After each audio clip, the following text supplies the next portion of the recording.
Hey guys, welcome to True Crime ASMR. I'm going to have videos about true crime. People say my voice is like ASMR, so I'm going to just try that out. And it's going to be like two friends talking about a crime case. And I'm in a parking lot, it's almost nighttime, and I just think this is the best way this is the best way for me to have time to do true crime stories is in my car. So today I'm going to talk about Summer Wells, and it's just going to be like two friends talking to each other about true crime. I'm not going to read Wikipedia and be all factual. I'm going to be factual, but I'm not going to be reading other people's facts. I'm going to be factual in what I know, but I'm not going to be reading Wikipedia. I'm not going to just read someone else's article. I'm going to tell you like I would tell a coworker what's going on. So today we're talking about Summer Wells. And Summer Wells went missing in Tennessee, and she was 5 years old. It was June of 2021, and it sparked the national attention, not just because she was adorable, but because there were multiple issues and like situations around her that made the case like a multi-layered case that made it interesting to people to try and figure out what happened to her. But one of the initial problems is that the family lives in poverty. In Tennessee, rural Tennessee, near the Appalachian Mountains, it is common for families to live in poverty. I think people from big cities and other parts of the country don't realize there are groups of people that are poor and have their pride, and they try to work for a living, so they make too much money for government assistance, when in reality they might be better off living off the government like a lot of these people in the big cities. But they choose to be hard workers. So their homes may be in disarray. They may be living in a home they were given, just like Summer's parents. They were given that home by her dad's parents. So they were doing with what they had. So I don't judge them on being poor. I do feel that you can have a loving home even in poverty, and things can look worse than what they really are. So to me, the poverty is not going to be something I dwell on, because I've known people that actually live in poverty and they have loving homes and they eventually get out of it, you know? So a lot of them do, and it builds character, like working for what you have instead of having the government pay your way. Like, it can build a character of millionaires, you know? But anyway, on that day that Summer went missing, her mother had to take Summer's grandma to the emergency room, and somehow it was arranged that a family friend would go with them, which was a 15-year-old boy. So that day, it was Summer's mother, Summer's grandmother, the 15-year-old boy, and Summer were supposed to go to a fishing hole but they ended up going there to swim.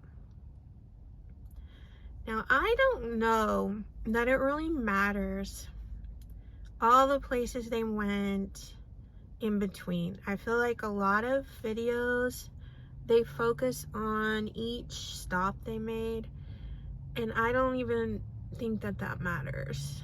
Like, I think it's just noise. But you know, they went and picked up grandma's prescription. They went to the grocery store after they swam. So the things I've gathered that were strange about this case was when the 15-year-old boy said in an interview that he was drinking an alcoholic beverage that Summer's mother gave him, and he just happened to look up and Summer was underwater at the water hole, like the swimming hole. So he went in the water and got her out, but he says he doesn't know how long she was under before he noticed her. So just him bringing that up makes you wonder if that has something to do with her disappearance. Like, that is unusual, and he felt it was important to bring up. So that is one odd thing about the case. But he said she was fine afterwards, and she was laughing. Later on, you know, at the grocery store, she was watching the phone, the TikTok videos. So I don't know, but his thought, I think, is that one syndrome that kids get. If you're underwater too much and you breathe in water, and then you end up, like, over time, you suffocate, like your lungs fill with water or something. It's like a long-term drowning, dry drowning or something. So his thought is that that happened. So that's possible. You know, I don't know. But so then they dropped the 15-year-old boy off, and the last known clue we have is there's a picture of Summer in the back seat of the truck they had, and she's leaning against 2 gallons of milk, and the milk is obviously cold, but she's just leaning against it, sleeping like it's, you know, it's normal.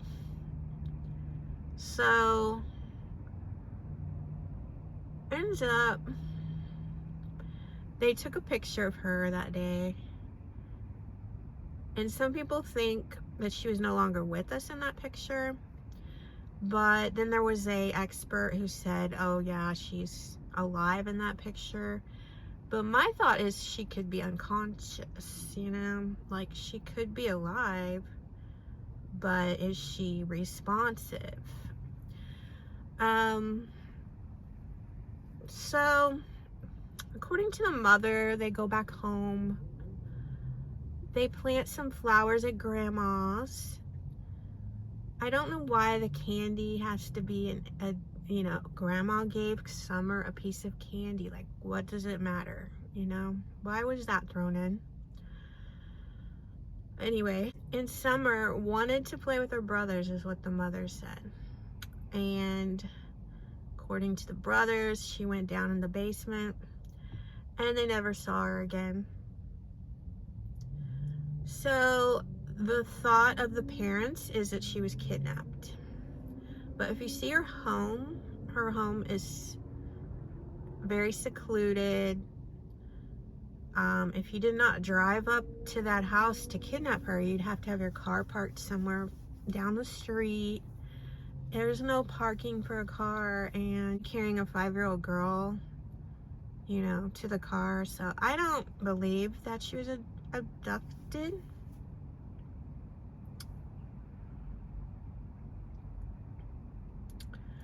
I don't believe she was abducted. Now, the other thought is she ran off.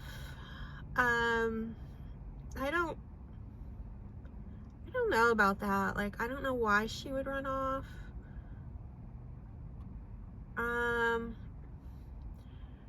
My thoughts are really that she never was there, conscious.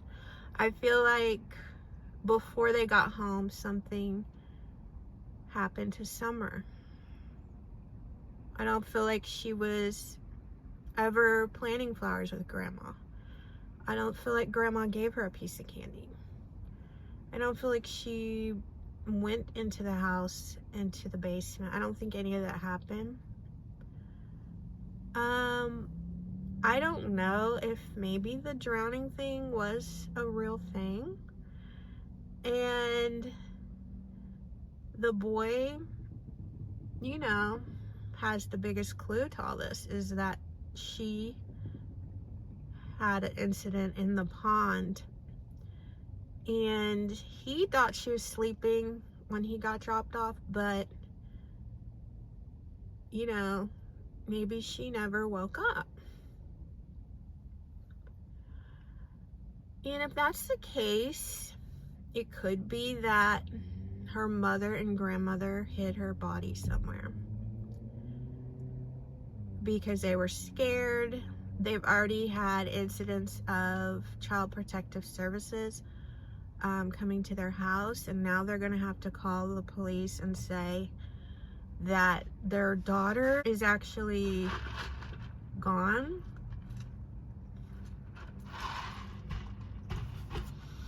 So I'm thinking, so my theory is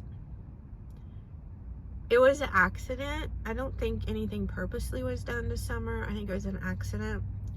I think she was hidden or buried in the woods or under that school bus. For some reason, that school bus on the property just makes me, I feel like authorities did not check that school bus very well, because how could you? It has like weeds growing through it. I don't think they gave it a thorough look. I don't think they gave all those things on the property a thorough look. She could be anywhere on those things, or she could be in the woods still, and the searchers didn't find her. Now, the searchers did search really good in those woods. So the other reason why I think she's in the woods is because there's 2 interviews, one with the dad, one with the mom, where they say, well, she's not in the woods, they need to quit checking the woods. They've already checked the woods, so now we need to realize she's kidnapped. It's like they want the woods to be done. Like, they don't want them to check the woods anymore, because they lucked out and she wasn't found the first times. So they're kind of saying, okay, forget the woods now, let's go with this kidnapping theory. But if you were really a parent who didn't know where your kid was, wouldn't you still have all your options open and be like, let's still look in the woods and still look for her as being kidnapped? You wouldn't say, oh, let's quit the woods, like quit looking for her. So I think she definitely is still in the woods. That's what I think. I think it's possible they'll never find her, because I'm sure living there on that property, the mother, grandmother, the dad, they know all about that woods, like the best hiding places. And they probably put her somewhere, like hid her really well. So I think this is a case of an accident happened and they covered it up. I don't think anything was done maliciously. I don't think anything was done purposely. If I was the police and investigators, I would take Candace into the police department. I would say, we found Summer, and you know where we found her, and if you can explain what accident happened to get her there, then you will not go to jail. And maybe she'll spill the beans, you know, that works on TV. But I just wanted to go over what I thought of the Summer Wells case and just talk to you guys about it. I hope they find her, you know. I really do. I mean, another scenario that could be is that her grandmother took, or they thought maybe she was going to be taken away by Child Protective Services, so maybe they gave her to a relative.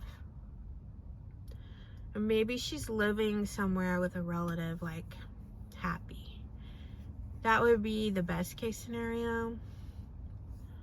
But let me know what you think in the comments, and if I should do more true crime videos.